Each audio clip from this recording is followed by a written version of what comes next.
Welcome back to Understanding Human Development. We're on Chapter 6, and we're going to talk about the physical, cognitive, and language development in early childhood. In this lesson, we're going to outline the physical developments of early childhood. We'll talk about the motor skills that are developed in early childhood.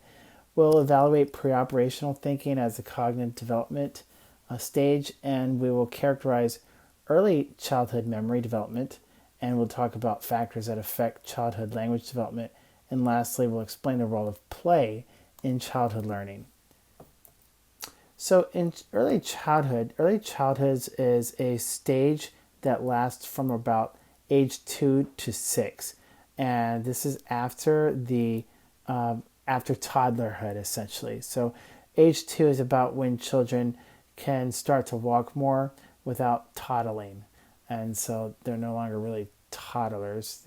This is early childhood. And in this stage, children are learning to run, skip, and throw a ball. And they develop their fine motor skills. And they're also going to have rapid and dramatic changes in their cognitive abilities to think. And they will also experience an explosion of language development from 2 or 3 word sentences to whole sentences. Okay, so in this stage, there's also going to be some physical development, of course.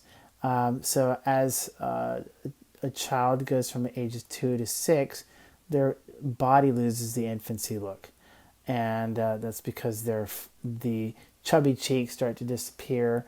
Some of the fat starts to be used up as they expand and change into proportion sizes. So early childhood is a time of rapid physical growth and development, and children's bodies become longer, more slender, and less top-heavy. And their bones also ossify or harden. And there's also going to be some growth in the brain, and as we mentioned, there's going to be some fine motor skills being refined further. The growth during this time period, they go through a rapid growth spurt. And first of all, the rate of growth slows compared to growth that occurred in the first 2 years of life. Now, children still will grow in spurts, though, as they are still growing. There's still going to be a lot of growth as well. And yet there's still going to be some variation in their growth rates. Their bones, as I've mentioned, their bones are going to continue to harden through ossification, because as you recall, when they're infants, their bones are a lot more flexible. That's because when they're born, in order to get out to go through the birth process, their bones need to be a little more flexible, but they become hardened, and so the skull becomes thicker, and that sort of thing. Their body proportions also will change dramatically. So infants, the head is like a large proportion of the body, but during the early childhood, their bodies just expand, and they just become a lot longer. So this is when you see an elongation of the lower body and legs, and these just become more taller. So the center of gravity shifts more toward the pelvic area at this time. The brain will also go through a growth spurt, which involves rapid development of interconnections among the neurons and pruning away of unused connections. And this continues throughout early childhood, allowing for considerable neuroplasticity during this period. So what is plasticity? As we mentioned before, plasticity is how the brain is able to rewire itself and respond to the environment. And if there are injuries, it can regrow it if it needs to. There is maturation of the brain that goes on, and this is due to or includes myelination. Myelination is a very important process, along with lateralization, which we're going to talk about. Myelination is the formation of sheathing cells that insulate the neurons in the central nervous system. The sheath increases the speed of transmission and the precision of the nervous system, and it closely parallels the development of cognitive and motor skills. So as I mentioned, I like to use illustration of our internet speeds. As technology advances, our ability to access the internet gets faster and faster. It's gone from dial-up modems to now fiber optic and even faster and other as technology advances. And myelination simply allows our brain's processing speed to increase. Lateralization is the process whereby specific skills and competencies become localized in a particular cerebral hemisphere. If you recall, the brain has different hemispheres, two hemispheres, left and right, and these hemispheres can become specialized. Most motor skills are heavily lateralized, and language is controlled in one hemisphere. And there may be some sex differences in brain lateralization, particularly as they are growing. It is important to recognize that the entire brain, though, is involved in nearly all functioning. So that is important as we need to understand that while there may be some lateralization, it's not everything. Here is a diagram that illustrates an overview of the brain. So you can see the two hemispheres. There is the left and right, and if the left side of the left hemisphere controls the right side of the body, and it also controls touch and movement, and for the right side of the body. It also has an effect on speech, language, and writing. That's where those things tend to dominate. On the right side, that controls the left side of the body, and experience is able to process touch and movement. So the right it goes to the opposite sides of the body. And the right side, the right hemisphere, tends to dominate in terms of spatial construction, facial recognition, and nonverbal imagery.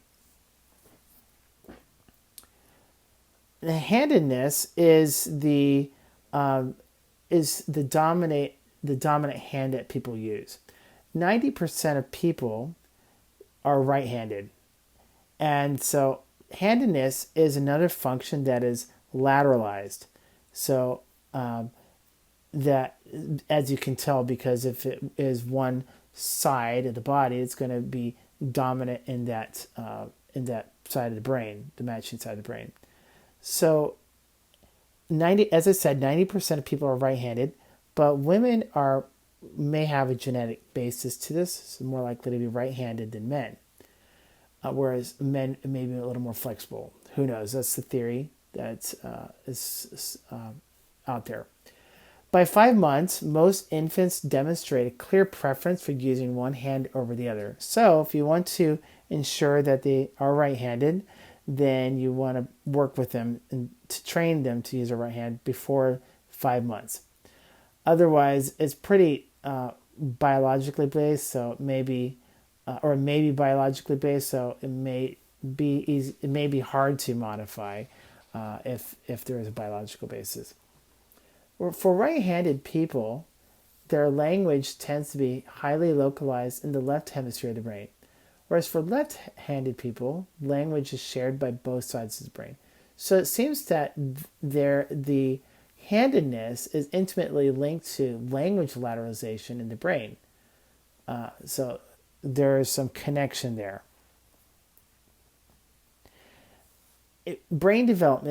Early brain development sets the stage for later maturation. So it's important for the brain to develop, and so theorists believe that interventions aimed at remedying developmental problems should begin as early as possible. So that's why educational programs that enroll high-risk children early in infancy have a much greater impact than those that begin later in life.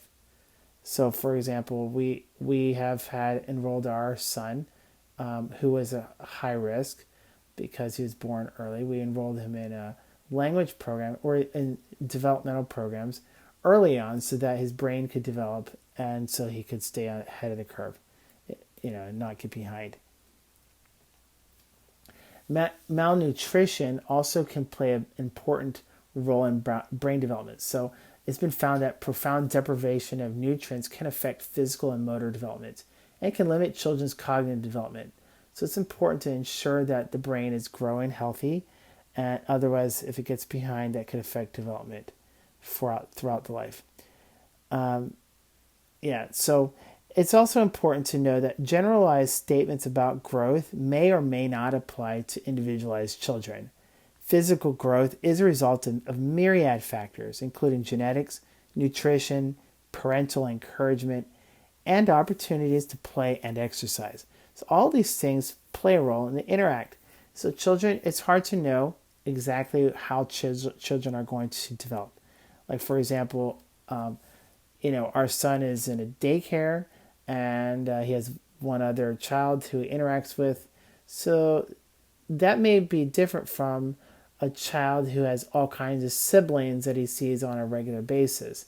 And that might encourage his development in a different way. So we just have to understand that all children are unique and they're going to develop at their own pace. And we don't want to necessarily compare them because they may have different factors contributing. Let's talk about motor skills development. We've talked about brain development, and that's going to be related, obviously, because the motor skills are related to the brain. As children's brains develop and their bodies grow in size and strength, their motor skills also improve because it's a combination of their brains developing and their physical development. The most dramatic changes that you'll see involve gross motor skills, whereas fine motor skills tend to develop more slowly. For example, you might discover that your child suddenly walks one day, or starts to, not suddenly, but it's fairly quickly, and so of course they have to get on their knees and they got to do all those things, but the changes are very dramatic. Whereas fine motor skills, where they learn to hold utensils or crayons, it's going to be a little more. It's going to take a lot longer to see changes. You may not notice the changes right away. So that's motor skills. And there are two different kinds, as we alluded to. There's gross motor development, and then there's fine motor development. Gross motor skills include whole body movements, such as running, skipping, or throwing a ball. And as they move through early childhood, young children develop automaticity, which is the ability to perform increasingly complex motor activities without really consciously thinking about what they're doing. So a 2-year-old, if you look at this list, a 2-year-old can walk and run, climb, push, pull, and hang, but they have very little endurance. A 3-year-old, they can do these things, but now they can do it more automatically. They're able to do these things without having to think about them.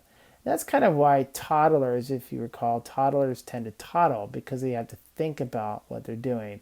And so until they start developing that coordination and the automaticity, they will continue to toddle a little bit. 4-year-olds, they can skip, they can execute a running jump, so they can go do more advanced stuff. And 5-year-olds, they can skip smoothly and walk along a balanced beam and stand on one foot and even imitate dance steps. So they're able to do very advanced gross motor skills by this age. Fine motor skills also begin to develop during this time, and they show automaticity as well. And this is seen throughout development. A 2-year-old must concentrate to use utensils, but by 4 years of age, children can carry on a conversation while using those utensils.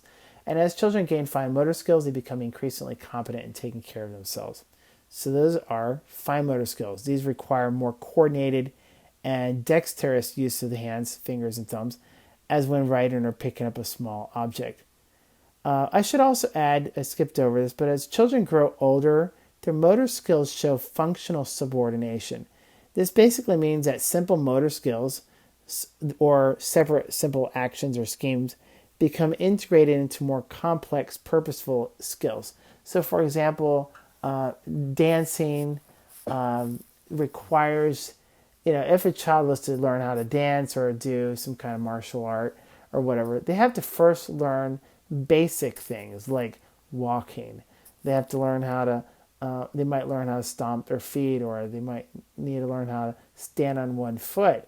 they have to learn these basic skills and develop automaticity around these before they can move on to more advanced skills that combine and integrate all these things. And that's basically functional subordination. Basically says that simple motor skills become integrated into more complex, purposeful skills. So they can develop a whole,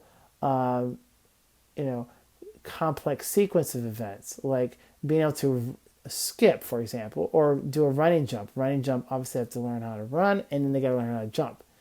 And then they have to be able to combine these two and then coordinate their timing and things like that.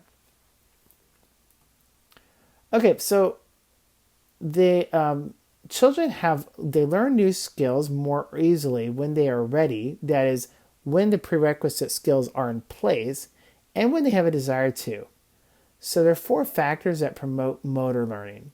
The first is readiness. Readiness involves the maturation of the brain and of the physical systems on which the skill is based. So maybe, for example, if you want them to learn how to walk or, just even walk, they have to be at the point where their brain is able to focus on that. So if they're still learning how to crawl and sit up, then they're not ready. So they have to have the skills, they have to have the maturation, and the brain has to be at the point where it has the ability to. And also, it's going to need a certain level of connectivity and myelination and things like that. So advanced skills may require more of the physical connections to create that complexity. Other factors include practice. Of course, not only do they need to be ready as far as biologically, they also need to practice and commit these motor skills into memory and to create that automaticity around these things. Then they also have to have the attention. You got to be able to focus on what they're doing and pay, give it their dedication. And then there's the last factor that promotes motor learning is feedback.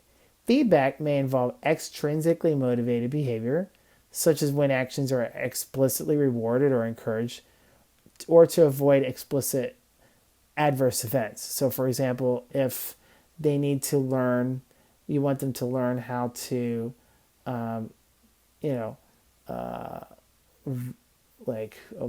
walk around something, or you want them to learn how to ride a bike or whatever, then you need to motivate them to do that. If you want them to learn how to ride a tricycle or swing on a swing set or something like that, they need to have the motivation and that sort of thing.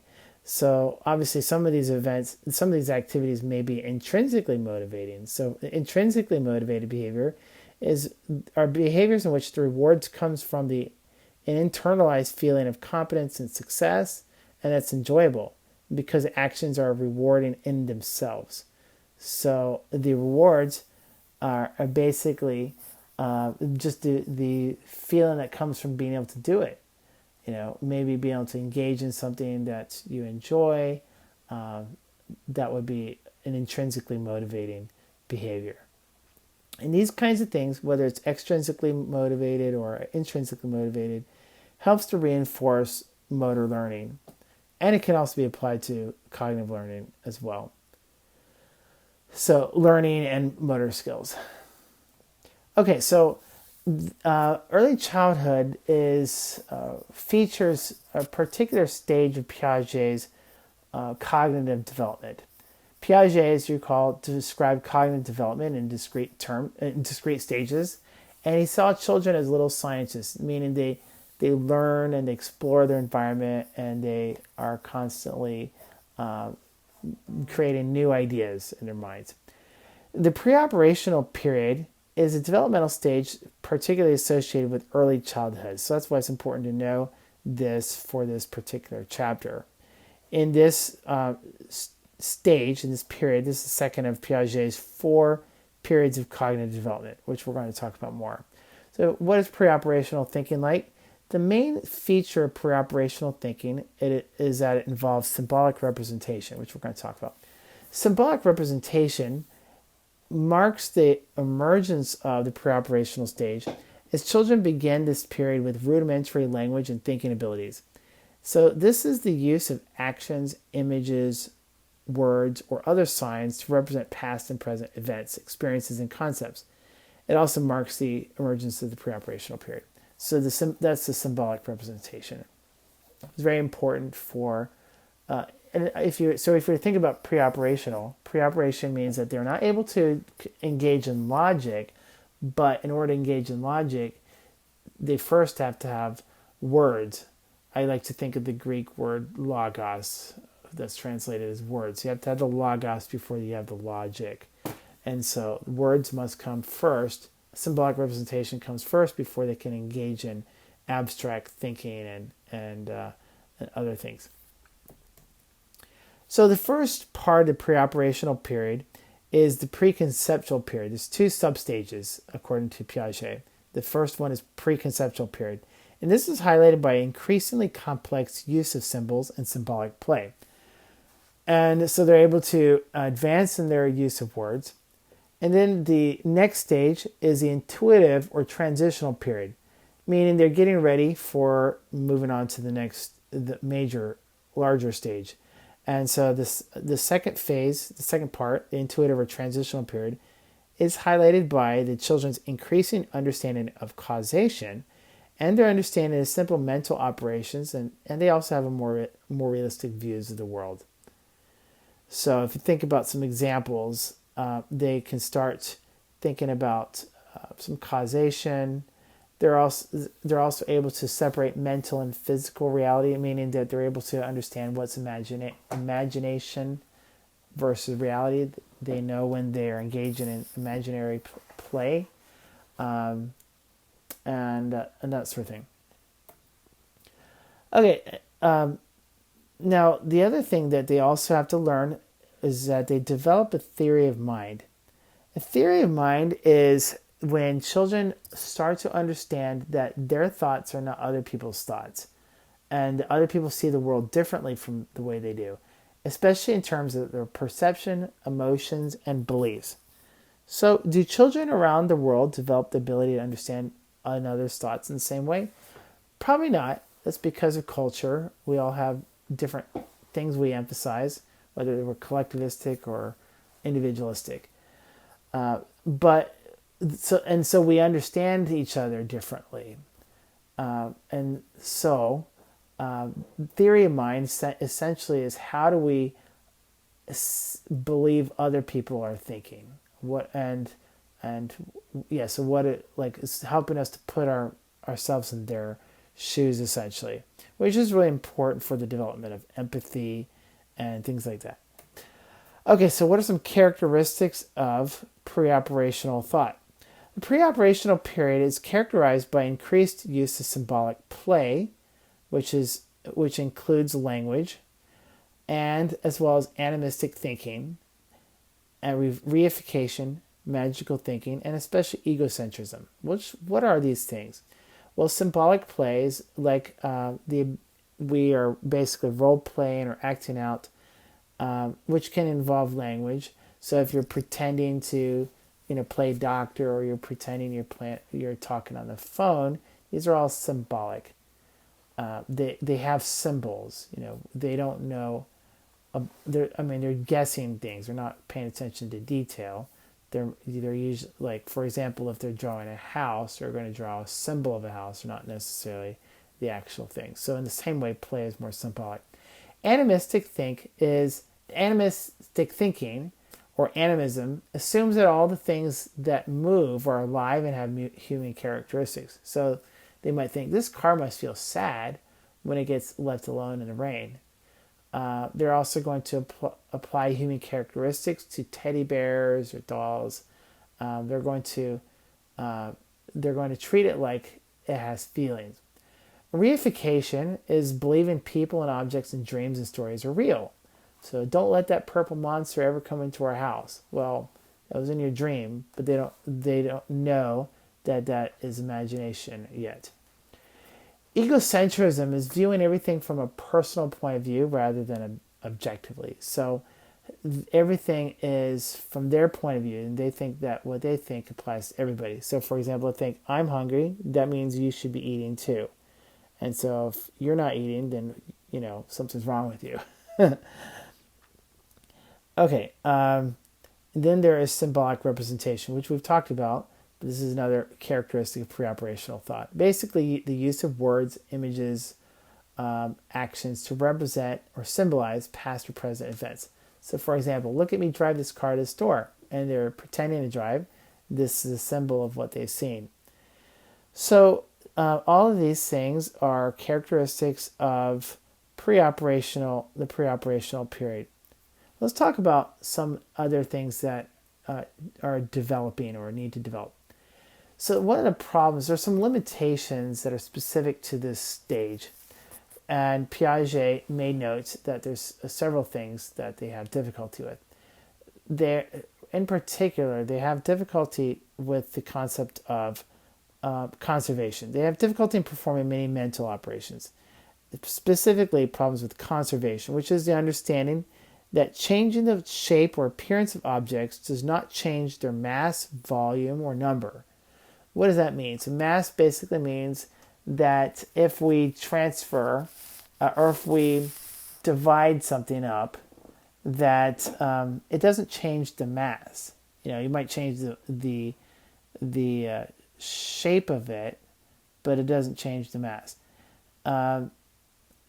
Also, the conservation in numbers is illustrated by the child who spreads coins out. So you ask a child, which has more? They might look at a series of coins or objects, and it's the same number, but by spreading them out, they think, the one that's more spread out has the greater number of objects, even though it's the exact same number. The conservation of volume refers to the transferring of liquids or fluids, like drinks, for example. So if you pour a drink from one glass to another and one glass is taller, they're not going to understand that the volume is the same, even though the shape of the glasses may be different. And so that's one of the challenges that come before they've developed the principle of conservation. In addition, they cannot attend to more than one dimension of a problem at a time. So they tend to focus on perception rather than logic. So they have difficulty in thinking backward from an end state to the situation that produced it. So we're going to talk about some other challenges that illustrate this. So other limitations of their thinking include concreteness. Concreteness is this tendency to think in terms of what can be directly expressed. All right, and then there is irreversibility.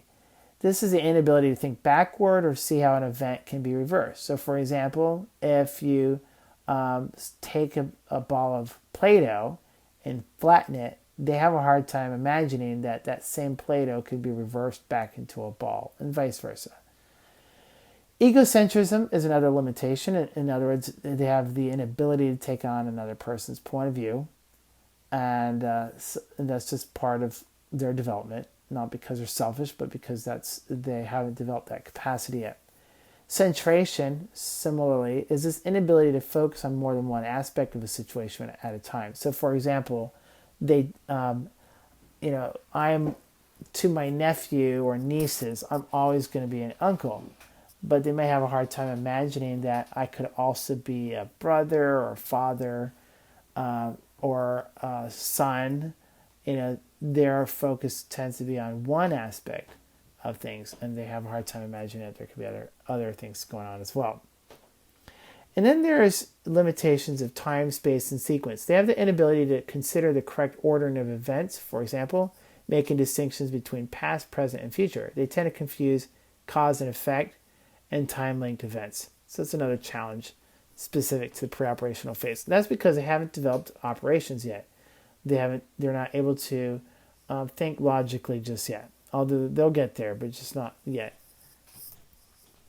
So Piaget's theory generally there's some support, but research has found that children are more competent and thinking not as limited as Piaget. The thinking is not as limited as Piaget's view suggests. Also, young child's egocentrism is not absolute. There's many times when children do demonstrate flashes of empathy, and they may do behaviors that show that they're considerate of others. So it's not that they're always egocentric. It's just a stereotypical quality that's attributed to this phase. Pre-operational period, children can attend to more than one dimension at a time, and they can think in terms of how things change. And pre-operational children have been shown to be more competent using numbers than Piaget thought. So it's not exactly completely 100% accurate, but there's still a lot of truth in it, which is why Piaget's theory sticks around. Okay, and then let's talk about some other social perspectives besides the cognitive development. And cognitive developmental processes are, well, at least besides Piaget's, cognitive developmental processes are also social in nature, whereas Piaget looked at cognitive development in terms of more biological development. Other people look at cognitive changes as a result of interactions with the environment. So in this view, the more social view, children are thought to be little scientists, but they also develop their abilities through interactions with more experienced people. So they're very inquisitive, and they seek to learn about the world around them. Most theorists believe a child's understanding of the world is really also embedded in a cultural knowledge. So for example, if their knowledge comes about through interactions with others, then those interactions are going to be shaped a lot by their culture. And Vygotsky is, as you may recall, a very important figure in social cognitive development. And Vygotsky found that children can often be encouraged to solve problems that originally were too difficult for them if they're shown how by a more knowledgeable person. So they're given an example. And again, this goes along with social cognitive development, because the idea is that their cognitions are developed socially. So Vygotsky's zone of proximal development, ZPD, is a concept that children's cognitive growth develops through guided participation in activities slightly beyond their competence, with the help of adults or older children. So according to Vygotsky, learning occurs best when scaffolding is provided, which is the progressive structuring of tasks by parents or others, so that the level of task difficulty is appropriate. Enough so that the child can solve the problem, but not so much that self-discovery is limited. So there's a balance. So scaffolding simply is that progressive structuring of tasks by parents or others, so that the level of task difficulty is appropriate. Not too difficult and not too easy. Otherwise, they wouldn't have any incentive or be not interesting to them. Okay, let's talk about memory. And this, as we know, in order for children to develop language, they have to have the capacity to remember things. They have to be able to remember their words. So memory is very important to cognitive development. Memory processes will reach nearly adult capabilities by the age of 7, which is pretty amazing. This establishes a base on which cognitive development can be built, as I said. So in order for cognitions to enhance or to grow, they have to have the storage of those cognitions in memory. And memory operates a lot like a computer. The information processing theory views memory much like a computer. Information enters memory. If you recall, in a computer, there's a memory system, right? So information enters memory where it's encoded, and information is held in short-term memory, whereas like in the computer we call it RAM, random access memory. So this is short-term memory, when we are actively using the information. And then it's filed for future use in long-term memory. And as information enters that memory, it has to be encoded in a meaningful way. Otherwise, it's going to be harder to remember. Information that's important gets stored ultimately in long-term memory. The failure to remember things can result from disruptions at any point in this information processing system. So, first of all, maybe it wasn't important enough for it to get encoded, or maybe you have a hard time recalling that information. So that brings us to the next point. There are two different types of information retrieval in memory. The first one is recognition, and then there's recall. Recognition is the ability to correctly identify objects or situations previously experienced when they appear again. So, for example, let's say you're studying for a test, right? And you study for the test using Kahoot and Quizlet, which is great. The downside is that sometimes people remember the answer simply because they recognize it, not because they understand the concept. Recall is the ability to retrieve stored information in memories with or without cues or prompts. And so this is like, like the ability to rote memorization, for example. And recall tasks are generally much harder than recognition tasks. So recognition may rely more on your visual stimuli, whereas recall is just through rote memorization. Memory also improves throughout early childhood, so until about 7, as we know, it's almost close to adult capacity. So encoding, what is encoding? Encoding is how that information gets stored. So if I ask you, for example, how many windows do you have on your house? You may not be able to answer the question right away because you may never have counted. So that means you never encoded that information. But once you know that there's a specific number, you might encode that and it'll be easier to remember it next time. Encoding in young children is not as effective as in older children and adults. So that's one of the challenges that needs to grow as they develop their memory. Can memory strategies in young children then be improved or changed? And it's possible. Children can learn cognitive skills beyond their current repertoire, but many prescribed strategies do not produce long-term results. So one thing that might help is verbalizing. Verbalizing is talking things out. Verbalizing thoughts do help improve memory. So there's different strategies and how we can help children learn things. Main thing you need to know is encoding. Memory is improved when we use effective strategies for encoding and retrieval.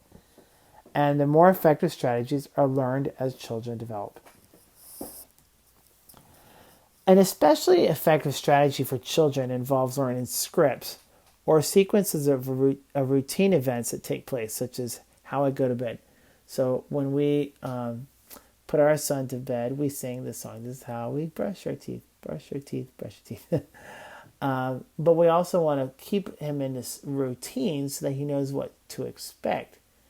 Memory is organized according to the sequence in which events occur, are easier for children to remember. Children ultimately will develop scripts for routine events. They start to know what to expect. Scripts provide a useful scheme for remembering time sequence events. So, having a routine that they can learn will help them. Let's talk about language development now. In early childhood, the use of language explodes, as evidenced by stunningly rapid growth of vocabulary, the use of words to express concepts, and the increasing length and complexity of children's expression, and they have more complex grammar. So by the age of 2, children have developed a small but useful vocabulary, and then their language explosion occurs. So by the age of 3, children now can use between 900 to 1,000 words. And then by 6, they have a vocabulary of several thousand words, and they can understand more than 20,000 words.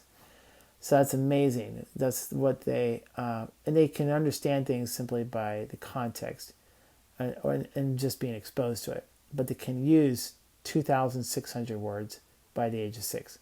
Children acquire the idea words that can express concepts or ideas.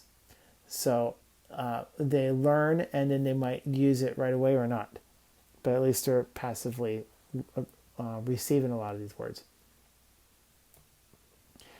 And children also go through stages of grammar acquisition. In the beginning, young children may speak in 2-word utterances, and the use of words can form a simple rules. But then they start developing longer sentences, and they begin to learn rules of speech. Then eventually, sentences become more elaborate, and the grammar becomes more correct. And young children is interesting. They do not understand passive voice because it it's a lot more complex. Like for example, when you say he was, that sort of thing, then it's a little harder for them to understand. Language eventually becomes more sophisticated and sentences become more complex, and most children have a good grasp of syntax by this stage. Okay. Children do not learn language simply by imitation. Rather, they also learn rules and sometimes apply these rules inappropriately, as when they overregulate. Overregulate means to incorrectly generalize language rules to irregular words that are exceptions. So these are words typically done by preschool children who have a rapidly expanding vocabulary. For example, they might say "goed," I goed to something rather than I went. Or they might say "tooths" instead of teeth because they're trying to follow grammar rules that do not apply to that. Okay, now there are some subtleties of speech as we all have to learn, and we learn these things through private and public speech. Private speech is when we talk to ourselves. Children talk to themselves often, aloud, and in public. And children between the ages of 4 and 8 years of age, they talk to themselves about 20% of the time. It's really interesting to think about it. Now, if they continue after this to talk to themselves, that might be a problem. But at this age, it's somewhat normal. And this can help children solve problems more effectively because they're thinking out loud. Children skilled in private speech tend to have better social skills. They're less negative and more creative. However, it can be disadvantages in some problem-solving tasks. It might slow them down if they feel like they have to engage in private speech. And Vygotsky observed that private speech may help develop inner thought and self-direction. So there's some benefits as well. Okay, so that was private speech. Then there's public speech. And as children learn to speak, they often engage in collective dialogues. These are children's conversations where they appear to include taking turns speaking to each other, but it's not necessarily about the same topic. So they might be having a conversation at each other, but they're not actually talking to each other. In fact, they're probably talking about quite different things oftentimes. That's why it's called a collective monologue. They're engaging really in monologues at each other. They're not actually dialoguing. So that's a particular interesting feature of their language abilities during this stage. So this also points to the important role of pragmatics. This is the social and cultural aspects of language use. And pragmatics in learning and how to use language. And these often vary across culture, which reflects the important role played by social expectations and conventions. So again, what is pragmatic? These are the cultural aspects of language use. And so children must learn to adjust their conversations to reduce social friction, conflict, and embarrassment. If the parents are embarrassed by something the children are saying, they're going to learn quickly that they shouldn't say that. Most children will learn to use courtesy markers. They'll pay attention and be able to they can select suitable topics for conversations. They might even start a conversation about something. Then there are cross-cultural perspectives of these things. And so the pragmatics of speech, as we mentioned, these are the practical aspects of language use. They actually vary throughout the world. For example, German parents tend to speak to their children more authoritative, dominating ways than the U.S. parents do. And then German mothers may focus more on necessity, whereas U.S. mothers more on intention. So there's culture. Culture plays a role in what kinds of things we talk about. Another thing is that language is more than just our words. If you just take the words in print without understanding the nonverbal gestures or the emotional tone, you may actually misunderstand what the message that is being communicated. So it's important to be aware of that. Let's talk about the influence of parents and gestures next. So gestures are important. What is a gesture? These are basically hand gestures, movements of the hands, and shaking your leg or something like that. Gestures are important in conveying information about spatial relationships among objects. Deaf children develop a system of communication that relies on gestures, even if there is no sign language taught to them. And children can learn from gestures, so they can actually practice gesturing as a way to communicate. So, for example, my son learned how to signal more as he wants more food, so he doesn't have to cry about it. Gesturing seems to be a biologically programmed form of language development too. It's very basic, especially with children can learn simple gestures. However, gestures can vary across all cultures, so just because one culture does something doesn't mean everybody's going to do it. So those are gestures. Let's also talk about the influence of parents and their language use. Parents provide the earliest guidance in young children's development of language. They demonstrate how thoughts are expressed and how ideas are exchanged, and so children learn how to dialogue and how to communicate from their parents. Then they also teach categories and symbols. So they're helping the process of teaching these symbols and how they're categorized. So for example, children learn that an apple is a type of fruit. There's a category it belongs to. So let's talk about the influence of their, well, we're talking about that. We can continue on to gender and language. In early childhood, girls' verbal skills usually are more advanced than boys' language skills. And this may be possibly due to gender stereotyped play experiences. That's one theory. But for whatever reason, boys and girls emphasize different skills. Girls with verbal skills and that may be more advanced than boys' language skills.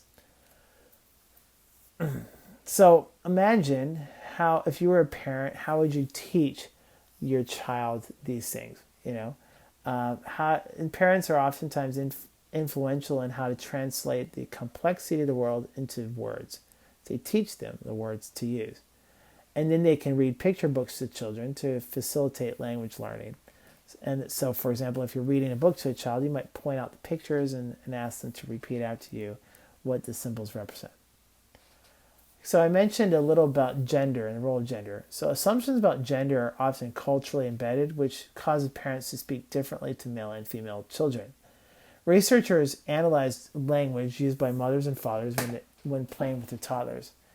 And they found that playing with dolls elicited more verbal interactions, whereas they found that playing with vehicles involved little talking. So it's interesting. If boys are attracted to vehicles, they may talk less, whereas girls who are attracted to playing with dolls, they may be more engaged in verbal dialogues. And it's interesting that these patterns occurred regardless of whether the parents were playing with their sons or daughters. So for whatever reason, they developed these ideas independent of their parents.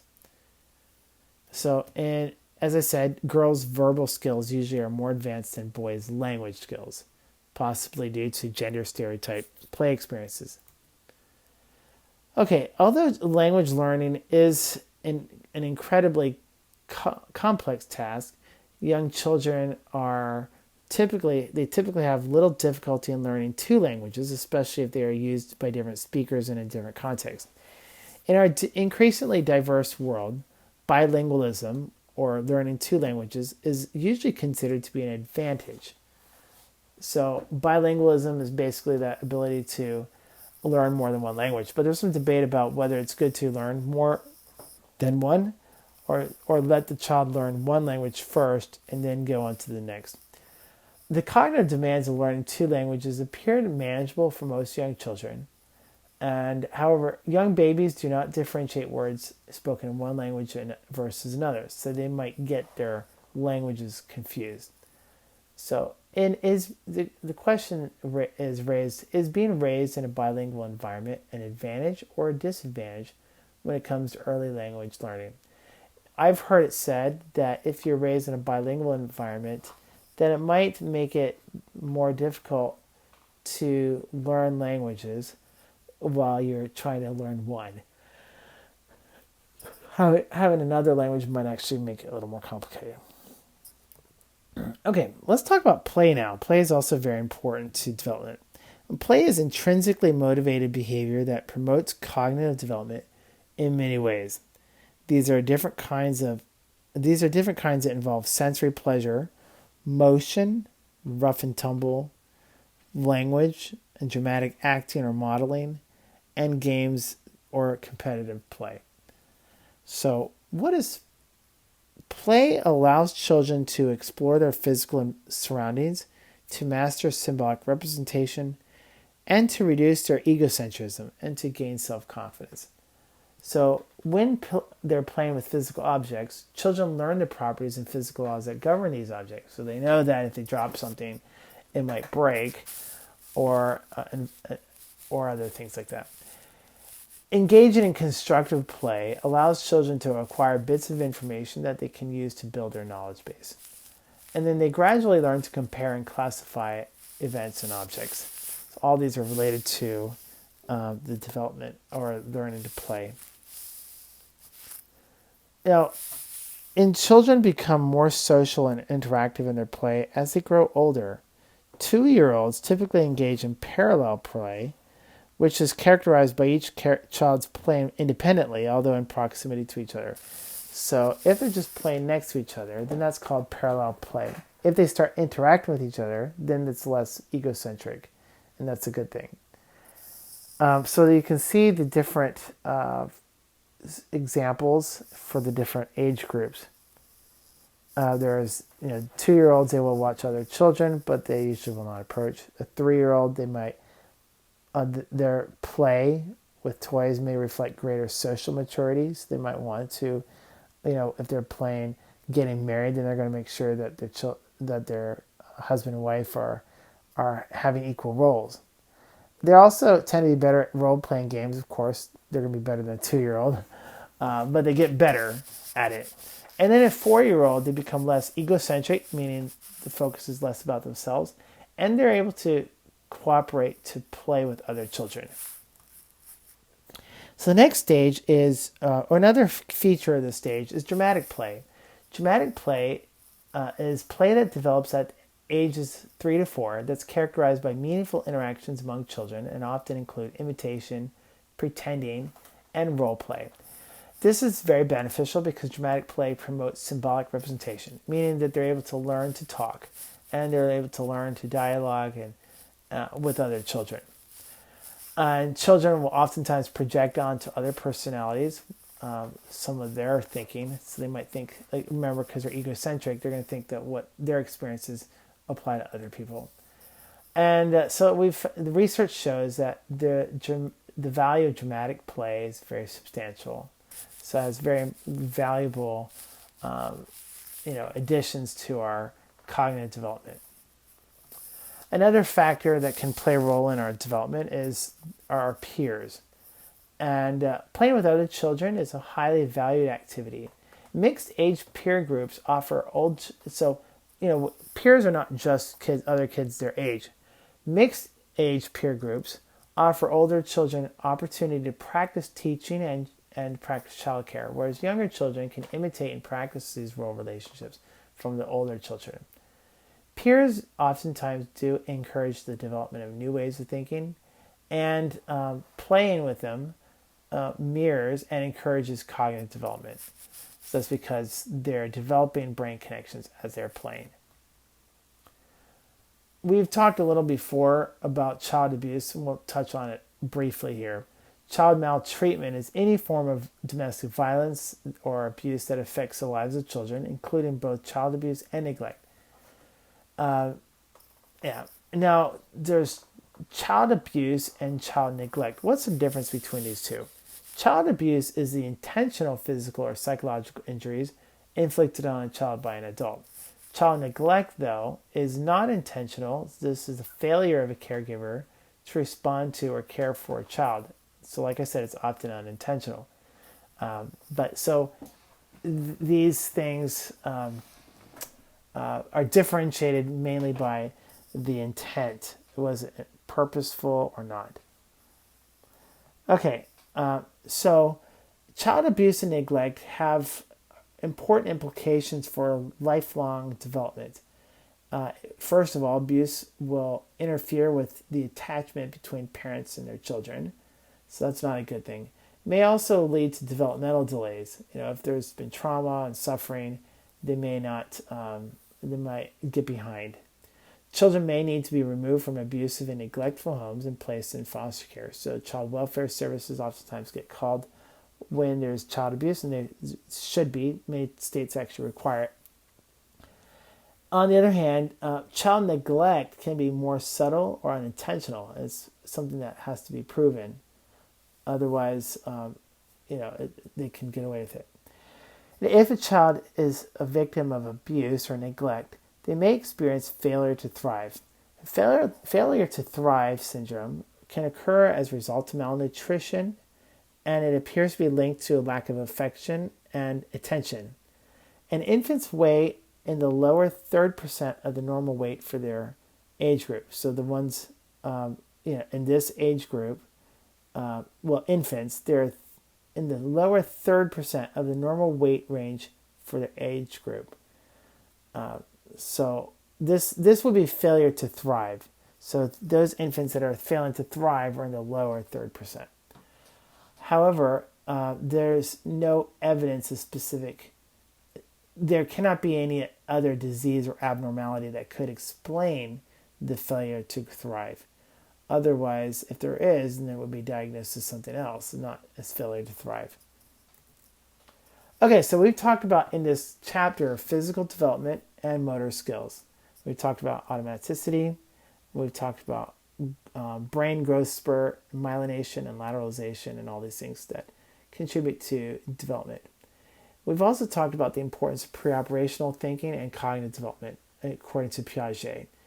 Preoperational period, as we've said, is highly represented by symbolic representation. Symbolic representation is the main feature, the most important feature of preoperational thinking.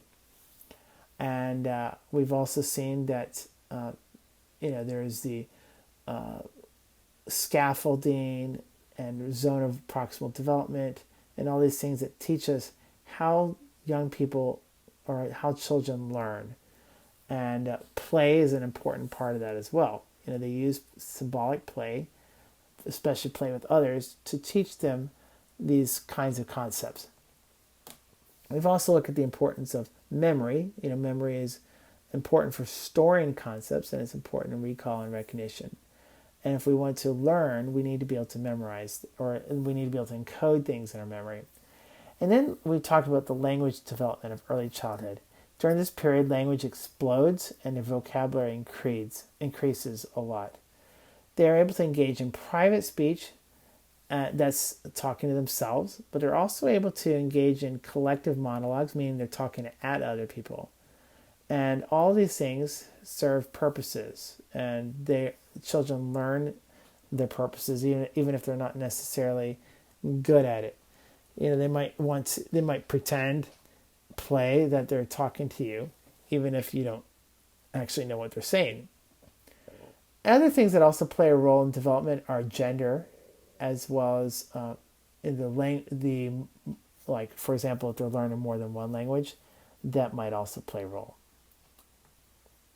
And lastly, we talked about play as it's related to learning. So play is intrinsically motivated behavior that promotes cognitive development. We talked about parallel play. This is where they're playing next to each other, but not necessarily interacting. And we also talked the benefits of dramatic play. Okay, that's it. And that's enough for Chapter 6. And we're going to move on to Chapter 7 next. Hope you can join us.